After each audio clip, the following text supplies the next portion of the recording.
प्यारे दोस्तों, आप सभी का बहुत बहुत स्वागत है शिवानी मैम हिंदी साहित्य क्लासेस में। कैसे हैं आप सभी। परसों की क्लास में हम लोग यूनिट 9 हिंदी निबंध से जो है महत्वपूर्ण प्रश्नों को सॉल्व किए थे। कुछ निबंध वहाँ पे अभी बाकी रह गए थे। जो निबंध बाकी थे उन निबंध से जो है आज की क्लास में मैंने प्रश्नों को लिया है, जो आप सभी की परीक्षाओं के लिए बहुत ही महत्वपूर्ण है। तो आप लोग क्लास में बने रहिएगा, सभी प्रश्नों को आप लोग ज़रूर सॉल्व करिएगा। ठीक है, चलिए देखते हैं आज का पहला प्रश्न। पहला प्रश्न है, शिव शंभू के चिट्ठे निबंध के संदर्भ में असत्य कथन बताइए। शिव शंभू के चिट्ठे निबंध के संदर्भ में असत्य कथन बताइए। ऑप्शन ए है, सभी चिट्ठे और खत सन 1903 से लेकर 1907 के दौरान भारत मित्र पत्रिका में प्रकाशित हुए थे, जिसका संपादन स्वयं बाल मुकुंद गुप्त जी कर रहे थे। ऑप्शन बी है, इनमें से 8 चिट्ठे लॉर्ड कर्जन के नाम लिखे गए हैं और 3 लॉर्ड मिंटो तथा भारत सचिव मिस्टर मार्ली के नाम। ऑप्शन सी है, खतों में एक खत गुप्त जी ने शाइस्ता खां के नाम से फूलर साहब को तथा एक सर सैयद अहमद के नाम से अलीगढ़ कॉलेज के छात्रों को लिखा है। ऑप्शन डी देखेंगे, यह निबंध अंग्रेज़ों की क्रूर नीतियों के शोषण इत्यादि का कच्चा चिट्ठा है। बताइए राइट आंसर क्या होगा इसमें।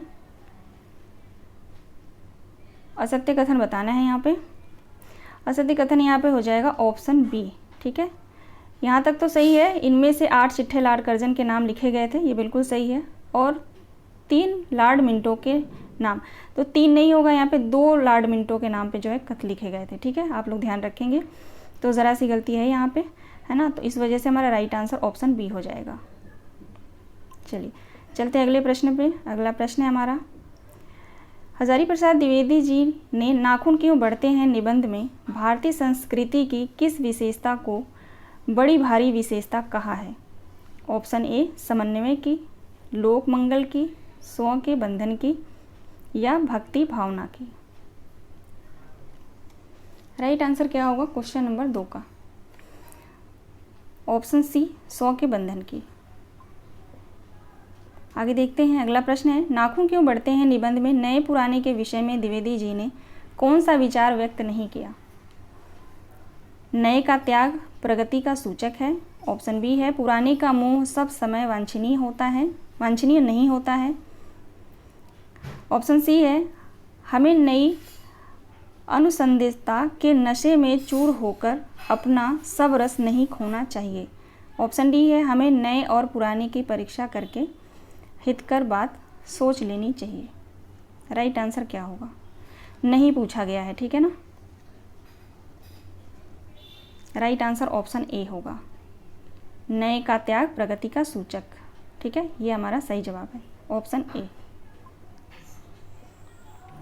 क्वेश्चन नंबर 4 देखेंगे, मनुष्य और पशु आहार निद्रा आदि के समान है, परंतु फिर भी मनुष्य पशु से भिन्न क्यों है।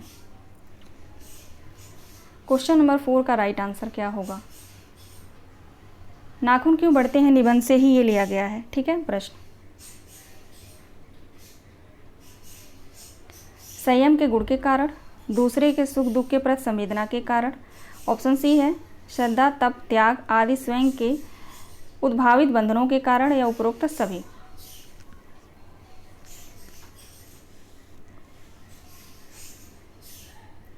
राइट आंसर क्या होगा, ऑप्शन डी, उपरोक्त सभी। राइट आंसर हो जाएगा उपरोक्त सभी। ठीक है, अगला प्रश्न है, कमबख्त नाखून बढ़ते हैं तो बढ़े, मनुष्य उन्हें बढ़ने नहीं देगा। पंक्ति लेखक के किस चिंतन की संकेतक है, किस चिंतक का जो है चिंतन का संकेतक है। राइट आंसर क्या होगा क्वेश्चन नंबर 5 का। ऑप्शन सी सही जवाब होगा, मनुष्य के मानवीय गुण वरीयता को दृष्टि पर हावी नहीं होने देंगे। ये हमारा राइट आंसर होगा, ऑप्शन सी।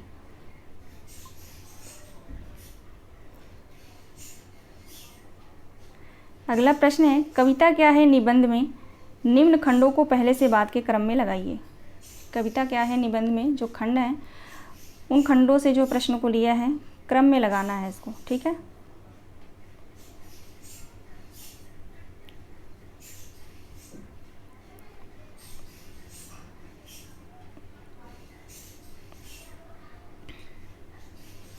राइट आंसर क्या होगा क्वेश्चन नंबर 6 का।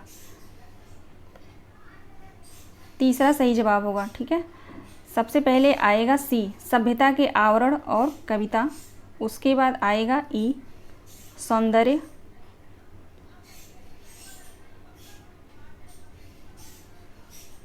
हाँ ठीक है ना, सबसे पहले सी आएगा, उसके बाद ई आएगा, फिर डी आएगा चमत्कारवाद, उसके बाद आएगा बी, कविता पर अत्याचार, लास्ट में आएगा कविता की आवश्यकता। ठीक है, सबसे लास्ट का ये जो है खंड है कविता की आवश्यकता। तो राइट आंसर हमारा ऑप्शन तीसरा हो जाएगा। याद रखिएगा आप लोग, कविता क्या है, निबंध में जो खंड दिए गए हैं 13 खंड हैं। ठीक है, बुक में 13 खंड दिए गए हैं और दृष्टि की बुक में आप देखेंगे तो 14 खंड हैं, 14 खंड हैं। ठीक है, दृष्टि की बुक में 14 दिए गए हैं, लेकिन बुक में अगर देखा जाए तो 13 खंड हैं। ठीक है, राइट आंसर ऑप्शन तीसरा होगा। क्वेश्चन नंबर 7 देखेंगे। आज से हजारों वर्ष पहले गौड़ देश के और दक्षिणार्थ लोग किस प्रकार के नाखून पसंद करते थे? नाखून क्यों बढ़ते हैं निबंध से प्रश्न अभी चल रहा है। ठीक है, ये वाला प्रश्न जो है नाखून क्यों बढ़ते हैं निबंध से है। Question number 7। आज से हजारों वर्ष पहले गौड़ देश के और दक्षिणार्थ के लोग जो है किस प्रकार का नाखून पसंद करते थे? ऑप्शन सी सही जवाब है। गौड़ देश के लोग बड़े बड़े नाखून पसंद करते थे और दक्षिण के जो लोग थे वो छोटे नाखून को पसंद करते थे। ठीक है, ये आप लोग ध्यान रखिएगा। यहाँ से प्रश्न आ भी चुका है। अगला प्रश्न है, नाखून क्यों बढ़ते हैं निबंध के अनुसार? चंद्राकार, त्रिकोण, दर्तुले, वर्तुलाकार आकृतियों का संबंध मानव से किस अंग से है? नाखून से है। आसान प्रश्न है ये, नाखून आसान उसके लिए है जो नाखून क्यों बढ़ते हैं निबंध को पढ़ा हो। ठीक है, देखेंगे क्वेश्चन नंबर 9। नाखून क्यों बढ़ते हैं निबंध के अनुसार? नखधर मनुष्य आज किस पर भरोसा कर रहा है? एटम बम पर, धातु के बने हथियार पर, लोहे के बने हथियार पर, या उपरोक्त में से कोई नहीं?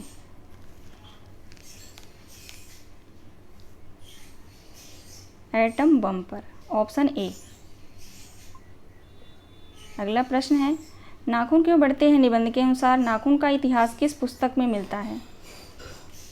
जहाँ से प्रश्न बन सकते हैं वहाँ से मैंने प्रश्नों को लिया है। ठीक है, मोस्ट इंपॉर्टेंट प्रश्न है ये सभी। ज़रूरी नहीं है कि 1 लाइनर करके देगा, लेकिन अगर कथन में दिया तो ये पॉइंट करके देगा, जैसे ABC करके देता है ना, मिलान करने के लिए भी आता है, सत्य सत्य आता है, ऐसे प्रश्न आते हैं। आप लोगों को भली भांति बहुत अच्छे से पता है। तो उस तरह के प्रश्न बनाना जो है अभी उतना टाइम नहीं मिला मुझे, तो इसको 1 लाइनर में मैंने लिया है। तो इस प्रश्नों को आप लोग ध्यान रखेंगे। ऑप्शन डी हो जाएगा कामसूत्र। ठीक है, कामसूत्र होगा यहाँ पे। Question number 11। द्विवेदी जी ने अंग्रेजी के इंडिपेंडेंस शब्द का हिंदी अर्थ क्या समाधान बताया है? स्वाधीनता, स्वतंत्रता, अनधीनता या अनधिकार? राइट आंसर क्या होगा क्वेश्चन नंबर 11 का?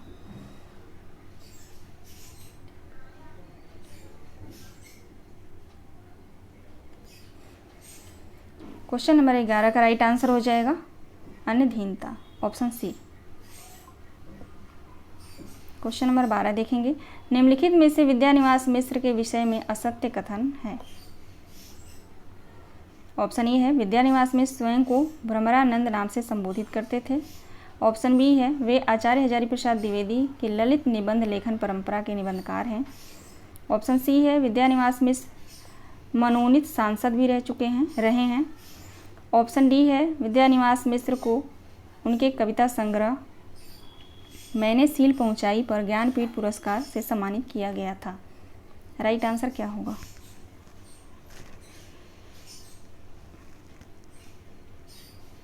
क्वेश्चन नंबर 12 का राइट आंसर ऑप्शन डी हो जाएगा। ठीक है, ऑप्शन डी सही जवाब है।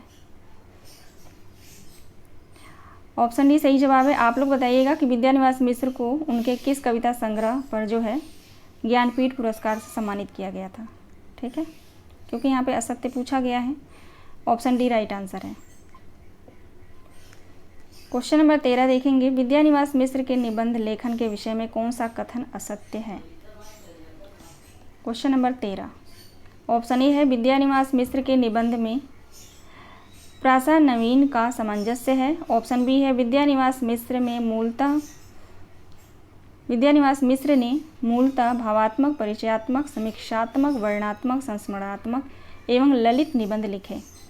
ऑप्शन सी है विद्यानिवास मिश्र के निबंध में हास्य व्यंग्य शैली की प्रधानता है। ऑप्शन डी है विद्यानिवास मिश्र के निबंधों में कहीं कहीं आंचलिकता का पुट मिलता है। तो ऑप्शन पढ़ के ये आप लोग जान गए होंगे इसमें असत्य कौन सा है। ऑप्शन सी असत्य है, ऑप्शन सी। ठीक है, आगे देखते हैं क्वेश्चन नंबर 14। विद्यानिवास मिश्र के निबंध संग्रह रहीमन पानी राखिए में किस प्रकार के निबंध संकलित हैं? जीवन मूल्यों से संबंधित, प्रकृति परक, पौराणिक या जल पर आधारित निबंध। राइट आंसर ऑप्शन डी होगा।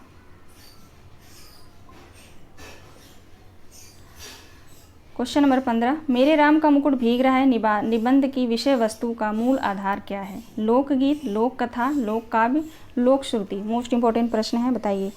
मेरे राम का मुकुट भीग रहा है इम्पोर्टेंट जो है निबंध है।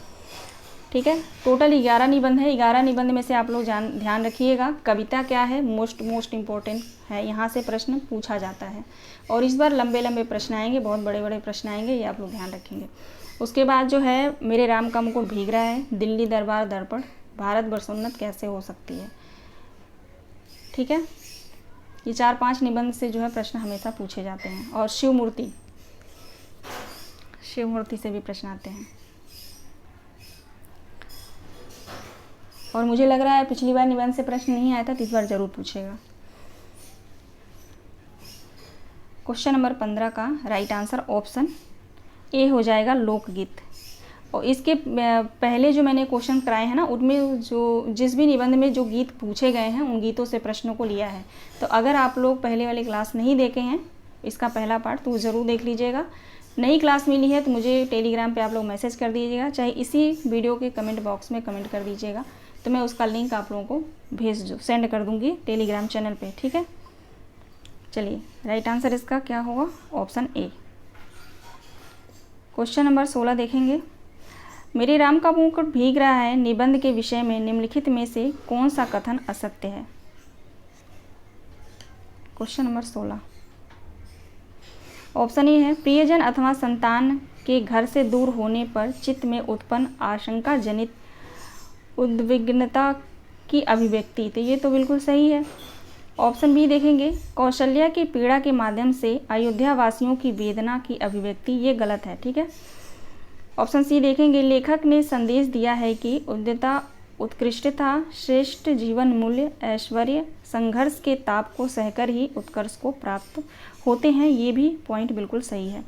ऑप्शन डी देखेंगे, लेखक ने एक निजी घटना के माध्यम से निबंध की अंतर्वस्तु का गठन किया है। ये भी बिल्कुल सही है।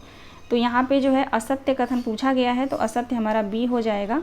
बाकी सभी पॉइंट बिल्कुल सही है। यहाँ पे क्यों गलत है? यहाँ पे दिया है कौशल्या की पीड़ा के माध्यम से अयोध्या वासियों की वेदना की अभिव्यक्ति। सिर्फ अयोध्या वासियों की नहीं, पूरे विश्व की वेदना की अभिव्यक्ति को दर्शाया गया है। ठीक है ना, लेखक के माध्यम से। ठीक है, तो ऑप्शन बी यहाँ पे हमारा सही हो जाएगा। अगर यहाँ पे विश्व लिखा होता तो ये भी पॉइंट बिल्कुल सही होता। क्वेश्चन नंबर 17 देखेंगे। मेरे राम का मुकुट भीग रहा है निबंध में प्रयुक्त प्रतीक नहीं है। सीता का सिंदूर, राम का चरण पादुका, कमरबंद, राम का मुकुट। बताइए।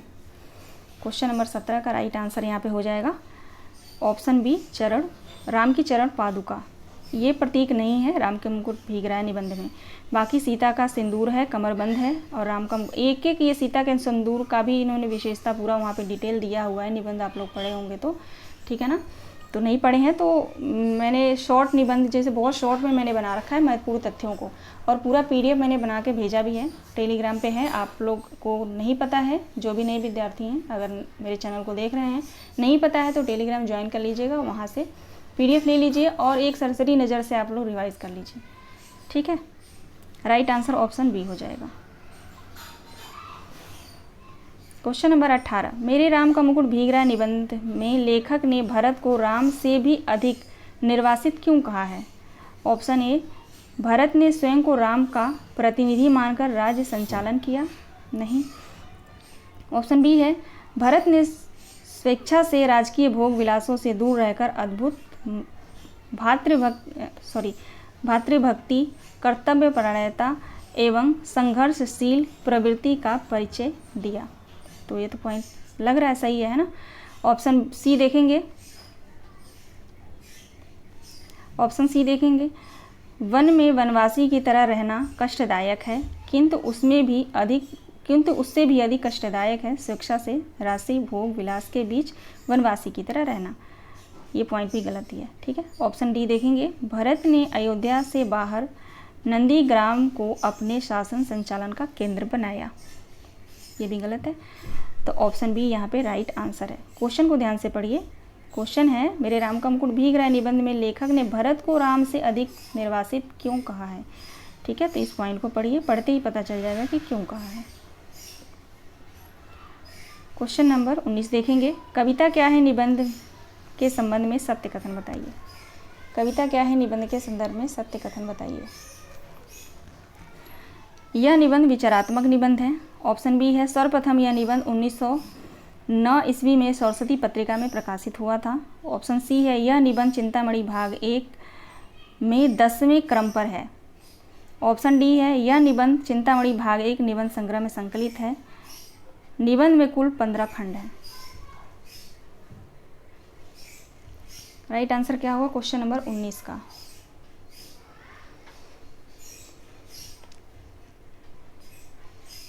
दूसरा ऑप्शन यहाँ पे सही होगा, ए बी डी। ठीक है, ए बी और डी राइट आंसर होगा। अब देख लेते हैं सी क्यों गलत है। यह निबंध चिंतामणि भाग 1 निबंध संग्रह में 11वें पे है, 10वें लिखा है ना, तो 11वें क्रम पर है। ठीक है, और ई ऑप्शन इसलिए गलत है क्योंकि इस निबंध में यानी कविता क्या है निबंध में कुल जो है 13 खंड हैं। ठीक है, तो ऑप्शन दूसरा यहाँ पे राइट आंसर हो जाएगा। क्वेश्चन नंबर 20 देखेंगे, जिस प्रकार आत्मा की मुक्तावस्था ज्ञान दशा कहलाती है, उसी प्रकार हृदय की यह मुक्तावस्था रस दशा कहलाती है। हृदय की इसी मुक्ति की साधना के लिए मनुष्य की वाणी जो शब्द विधान करती आई है उसे कविता कहते हैं। उपरोक्त पंक्ति किस निबंध से है? तो बहुत आसान है ये प्रश्न और कई बार पूछा गया है। आसान तो है, आसान इसलिए हो गया ये क्योंकि बहुत बार पूछा गया है ये और पूछा भी जाता है। जो भी नए विद्यार्थी हैं जो नए नए तैयारी करते हैं उनको नहीं पता होता, इसलिए वो एग्जामिनर इस प्रश्न को बनाता ही बनाता है। ठीक है, ऑप्शन ए राइट आंसर होगा। अगला प्रश्न है, कविता क्या है निबंध के अनुसार मनुष्य के हृदय को संकुचित मंडल के ऊपर उठाकर, थोड़ा सा नीचे चला गया है, उठाकर लोक सामान्य भाव भूमि पर कौन ले जाता है? क्वेश्चन नंबर 21, इसका राइट आंसर हो जाएगा कविता। कविता सही जवाब है। ठीक है ना, थोड़ा सा क्वेश्चन आगे पीछे हो गया है। क्वेश्चन नंबर 22 देखेंगे, कविता क्या है निबंध के अनुसार अनुभूति योग के सभ्यता से, अच्छा ठीक है, देखेंगे क्वेश्चन नंबर 22, कविता क्या है निबंध के अनुसार अनुभूति योग के सभ्यता से आत्मा को मुक्तावस्था प्राप्त होती है, या मनोविकारों का परिष्कार होता है, या हृदय अनेक भावात्मक होता है, जगत में नाना गतियाँ संचरित होती हैं, या मनुष्य की वाणी शब्द विधान करती है। राइट आंसर क्या होगा? तो यहाँ पे जो है कविता क्या है निबंध के अनुसार अनुभूति योग के अभ्यास से मनोविकारों का परिष्कार होता है। ठीक है, राइट आंसर ऑप्शन दूसरा। चलिए आगे बढ़ते हैं। कविता क्या है निबंध के अनुसार कुछ भावों के विषय अमूर्त होने लगे हैं, ऐसे भावों को बौद्ध दर्शन में क्या कहा जाता है? अमूर्त रूप, रूप पराग, रूप राग, मूर्त रूप। कल की क्लास आप लोगों ने देखा, 21 कहानियों को मैंने एक ही क्लास में जो है महत्वपूर्ण तथ्यों के साथ मैंने पढ़ाया है। ऐसे ही सभी यूनिट को मैं कवर करा दूंगी। इससे क्या होगा ना कि आप लोग जो है यूनिट वाइज अच्छे से रिवाइज कर पाएंगे अपने सिलेबस को। ठीक है, स्मार्ट तरीके से जो है पढ़ना है क्योंकि बहुत कम टाइम बचे हैं, 20 दिन बचे हैं आपके पेपर। क्वेश्चन नंबर 23, रूप पराग। राइट आंसर ऑप्शन दूसरा होगा। अगला प्रश्न है, कविता क्या है निबंध के अनुसार कविता की आयु बढ़ती है अलंकार से, मूर्त विधान से, अर्थ ग्रहण से, या नाद सौंदर्य से? नाद सौंदर्य से। ठीक है,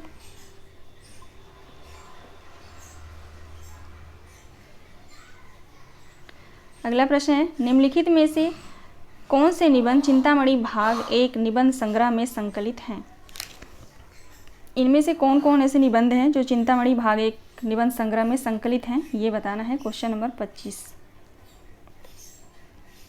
काव्य में लोक मंगल की साधना अवस्था, तुलसी का भक्ति मार्ग और मानस की धर्म भूमि।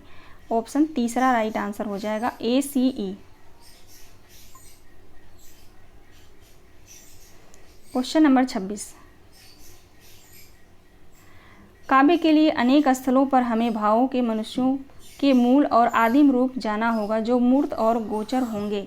जब तक भावों से सीधा और पुराना लगाव रखने वाले मूर्त और गोचर रूप न मिलेंगे, तब तक काव्य का वास्तविक ढांचा खड़ा न हो सकेगा। ये पहला पॉइंट है। ठीक है, इसमें दो कथनों को मैंने लिया है एक ही में। ठीक है, आगे देखेंगे। काव्य में अर्थ ग्रहण मात्र से काम नहीं चलता, बिंब ग्रहण अपेक्षित होता है।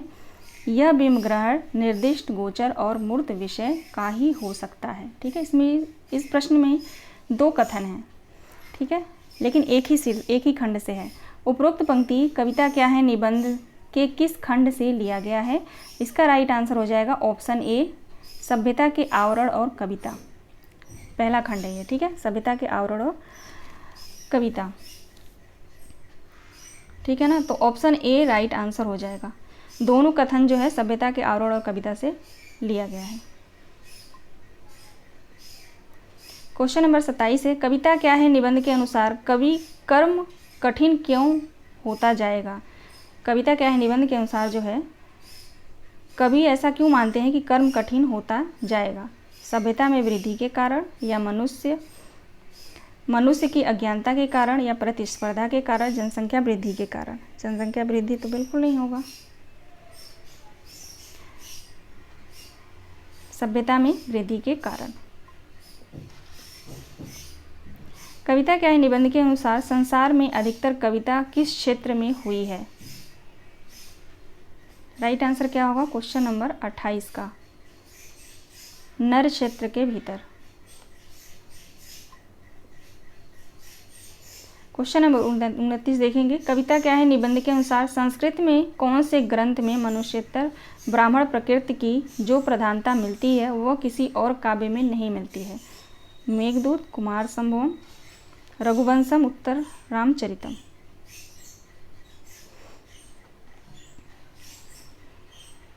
मेघदूत। ठीक है, मेघदूत राइट आंसर होगा। क्वेश्चन नंबर 30 देखेंगे। शिव शंभू के चिट्ठे निबंध के अनुसार शिव शंभू ने लॉर्ड कर्जन को कितने चिट्ठे लिखे थे? बिल्कुल आसान प्रश्न है। क्वेश्चन नंबर 30 का राइट आंसर ऑप्शन बी होगा, 8 चिट्ठे।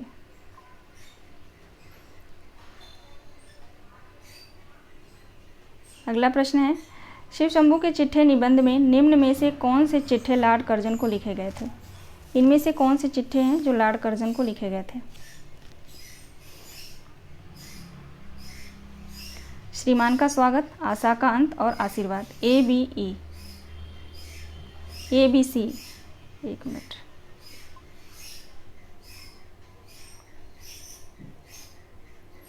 ABC राइट आंसर होगा, चौथा ऑप्शन। ठीक है, श्रीमान का स्वागत, आशा का अंत, आशीर्वाद।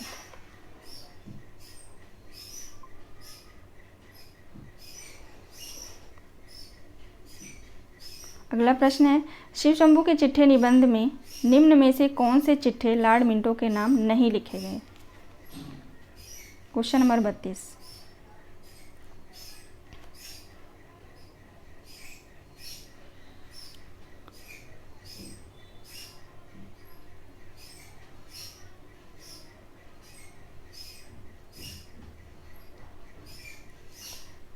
राइट आंसर ऑप्शन 4 होगा, ABC। इसमें थोड़ा सा मुझे कन्फ्यूजन हो रहा है, मेरे ख्याल से ABE होना चाहिए। पीछे मत फेंकिए, आशा का अंत और वायसराय का कर्तव्य। लॉर्ड मिंटो के नाम नहीं लिखे गए। ठीक है, थोड़ा सा इसमें कन्फ्यूजन है, आप लोग कमेंट करके बताइएगा, चाहे कल की क्लास में मैं बता दूंगी। ठीक है ना।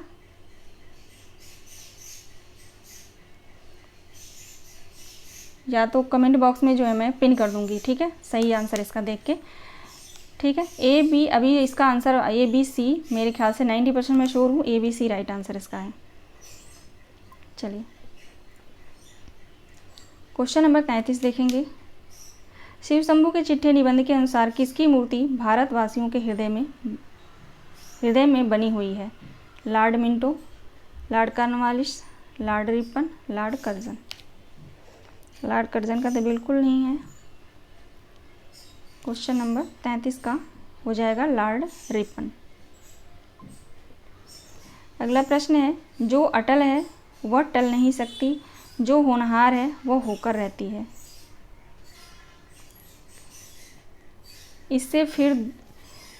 इसी से फिर 2 वर्ष के लिए भारत के वायसराय और गवर्नर जनरल होकर लॉर्ड कर्जन आते हैं। उपरोक्त पंक्ति से शिव शंभू के चिट्ठे निबंध के कौन से शीर्षक का आरंभ होता है? श्रीमान का स्वागत। क्वेश्चन नंबर 35 है, जिस पद पर आप आरूढ़ हुए वह आपका मौरसी नहीं, नदी पांव संयोग की भांति है, आगे भी कुछ आशा नहीं कि इस बार छोड़ने के बाद आपका इससे कुछ संबंध रहे, किंतु जितने दिन आपके हाथ में शक्ति है उतने दिन कुछ करने की शक्ति भी है। उपरोक्त पंक्ति शिव शंभू के चिट्ठे निबंध में किस शीर्षक से है? यह पंक्ति जो है किस खंड से है, किस शीर्षक से है? तो बनाम लॉर्ड कर्जन, बनाम लॉर्ड कर्जन। 1 मिनट रुक जाइए, बनाम लॉर्ड कर्जन। कितना भी शीर्षक याद करो लेकिन थोड़ा सा मिस हो ही जाता है।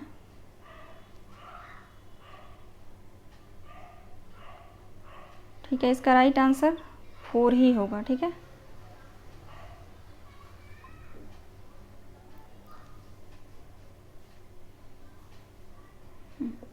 चलिए ठीक है,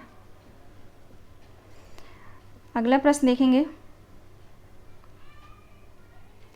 शिव शंभू के चिट्ठे निबंध के अनुसार शिव शंभू ने सर सैयद अहमद का खत किस कॉलेज के छात्रों के लिए लिखा?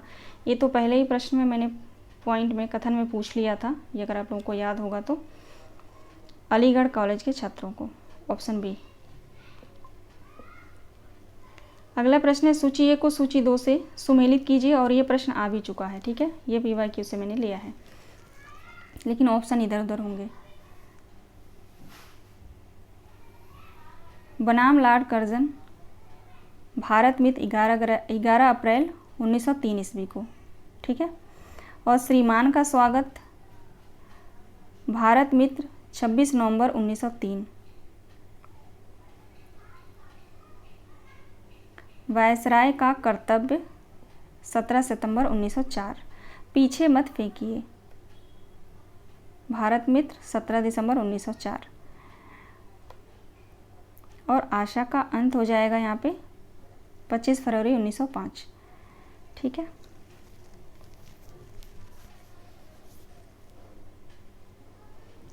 तीसरा ऑप्शन यहाँ पे राइट आंसर हो जाएगा,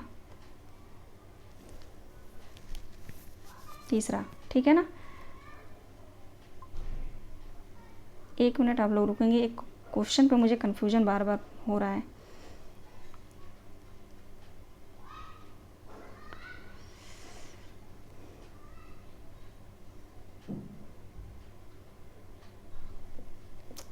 चलिए ठीक है, मैंने ठीक बताया, पता नहीं क्यों मुझे कन्फ्यूजन हो रहा है उस क्वेश्चन पे। देखेंगे, आज का लास्ट प्रश्न है ये। कीर्ति के द्वार सबके लिए खुले हैं, परंतु भलाई करने का अवसर सब किसी को उसकी खोज रखता हो मिल सकता है। कथन को एक बार फिर से पढ़ते हैं। कीर्ति के द्वार सबके लिए खुले हैं, परंतु भलाई करने का अवसर सब किसी को जो उसकी खोज रखता हो मिल सकता है। यह संवाद किस निबंध से है? दिल्ली दरबार दर्पण, कविता क्या है, मजदूरी और प्रेम, या शिव शंभू के चिट्ठे। यह संवाद जो है दिल्ली दरबार दर्पण निबंध से लिया गया है, ठीक है। राइट आंसर ऑप्शन ए हो जाएगा। आज का ये लास्ट प्रश्न था। टोटल जो है 38 प्रश्न थे। आशा करती हूँ सभी प्रश्नों को आप लोगों ने सॉल्व किया है बहुत अच्छे से, और आप मुझे कमेंट करके ज़रूर बताइएगा कि प्रश्न कैसे रहे, और जो भी कमी है, जो भी आपको लगता है, आप लोग कमेंट के माध्यम से मुझे बता सकते हैं। ठीक है, मिलते हैं कल के क्लास में। आप सभी दोस्तों का बहुत बहुत धन्यवाद।